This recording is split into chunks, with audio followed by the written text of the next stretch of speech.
Good evening, visitors. Welcome to the Australian War Memorial's last post ceremony.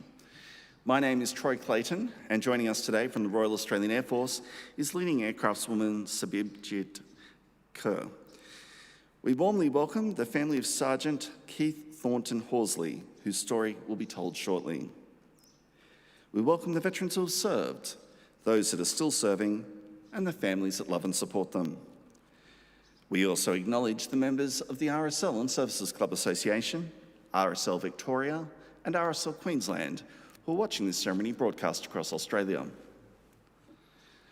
During this evening's ceremony, wreaths will be laid at the base of the Pool of Reflection by family and visitors to the memorial.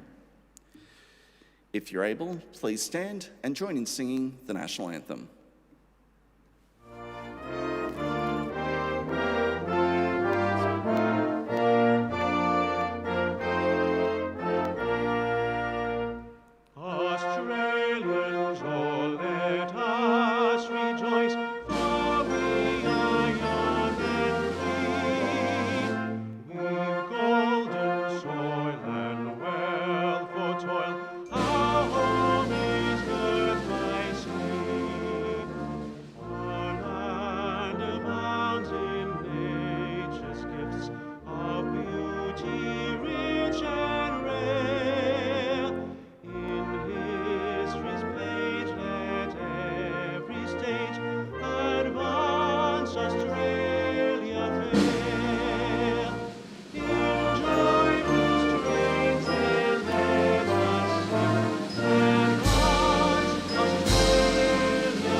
The Australian War Memorial was the vision of Charles Bean, Australia's First World War official historian.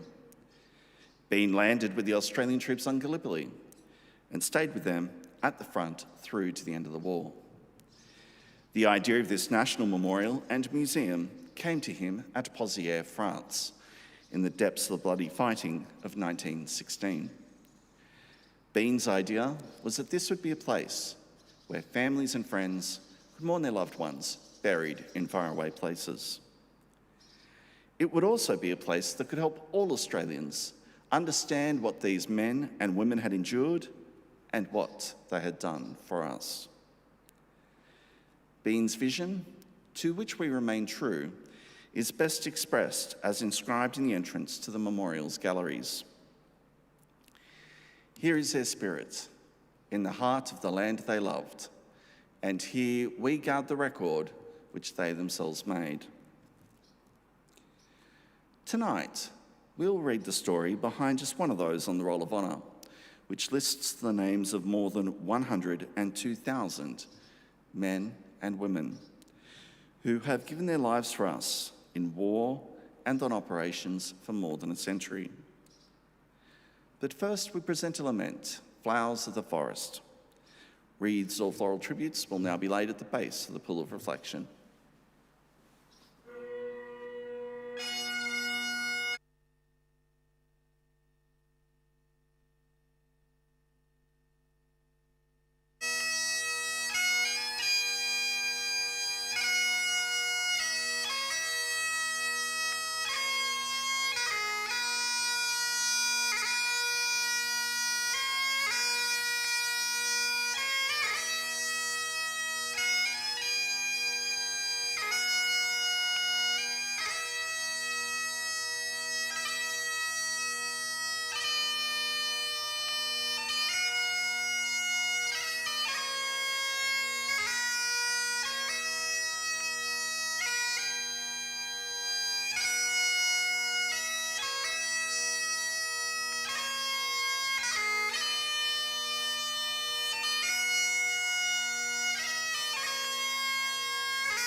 Today, we remember and pay tribute to Sergeant Keith Thornton Horsley.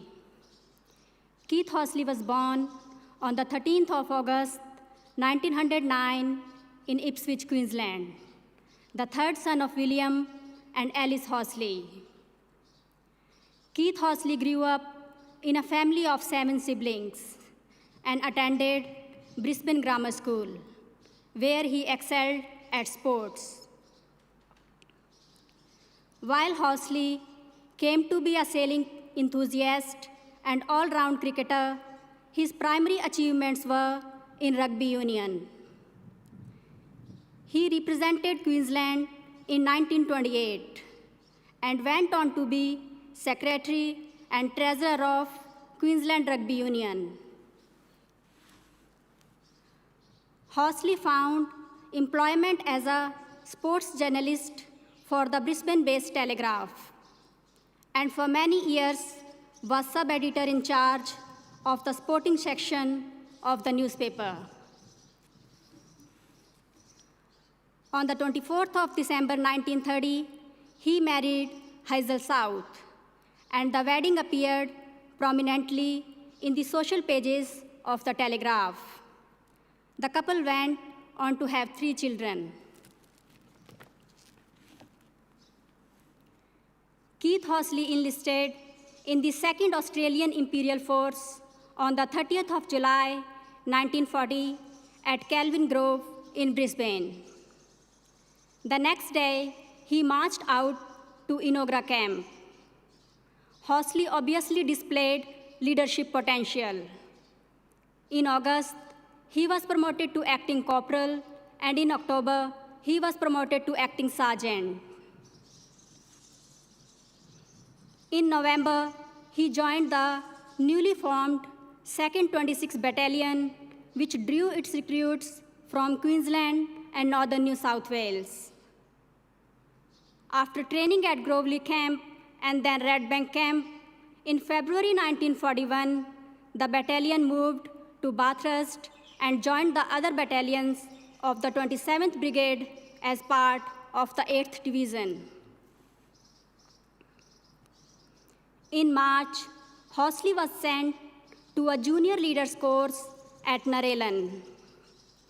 He was promoted to sergeant at the end of July, on the same day that he and his battalion embarked for Singapore. In Singapore, the 2nd 26th was camped near Changi village on the northeastern tip of the island. Horsley became a temporary AIF war correspondent in September. Remaining with his battalion, he wrote about being on jungle patrol and the daily experiences and sporting activities of soldiers in Malaya, in articles published in the Telegraph.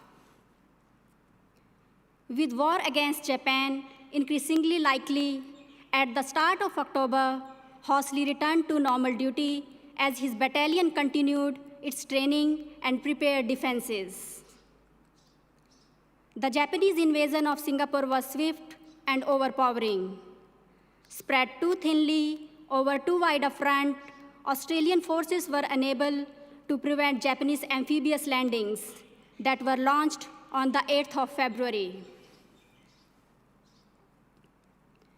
In the week of heavy fighting which followed, defenders were unable to stem the Japanese advance, and their perimeter soon began to shrink around Singapore City.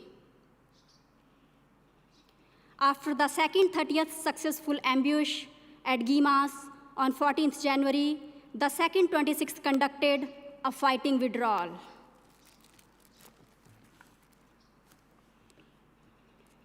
Between the 26th and 27th of January, the 2nd 26th held the Simpang Rangam crossroads at 46 Mile Post, where they were shelled by Japanese artillery and strafed by Japanese aircraft.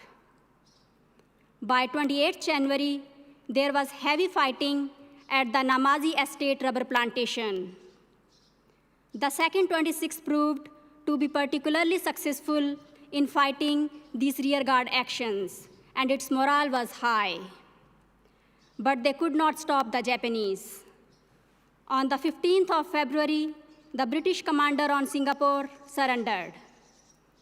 The second 26th would spend the next 3.5 years as prisoners of war, used as labor for work parties in Burma, Thailand, Borneo, and Japan. Keith Horsley, however, would not experience the suffering of prisoners of war, forced to work on the Burma-Thailand Railway. He had been killed in action on the 28th January 1942, reportedly shot by a sniper at Namazi Estate. He was 36 years old. Today, his remains lie in Karanji War Cemetery. As he was a prolific letter writer, the Horsley family is fortunate to have the letters he wrote to his family at home. In recognition of his service and sacrifice, in August 1942, the A-grade premiership of the Queensland Rugby Union was played for the Keith Horsley Memorial Cup. Another Keith Horsley Memorial Cup was played for the reserve grade. Today, the Horsley Cup is presented to Queensland Premier Grade minor premiers. Keith Horsley's name is listed on the roll of honor on my left, among almost 40,000 Australians who died while serving in the Second World War. His photograph is displayed today beside the pool of reflection. This is but one of the many stories of service and sacrifice told here at the Australian War Memorial. We now remember Sergeant Keith Thornton Horsley, who gave his life for us, for our freedoms, and in the hope of a better world.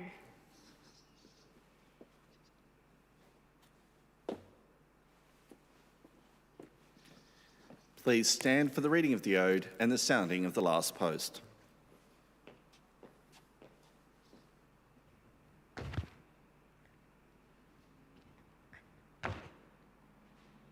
They shall grow not old, as we that are left grow old.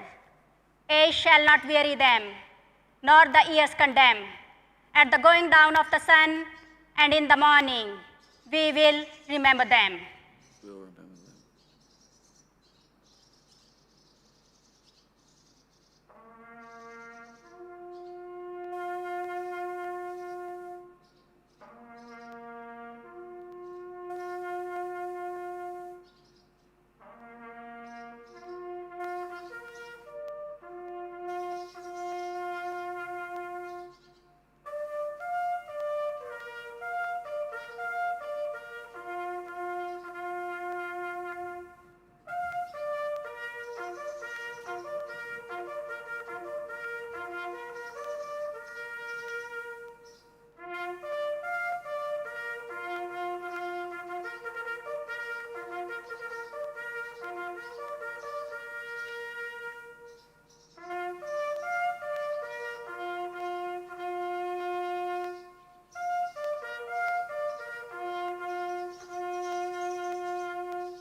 Lest we forget. Lest we forget.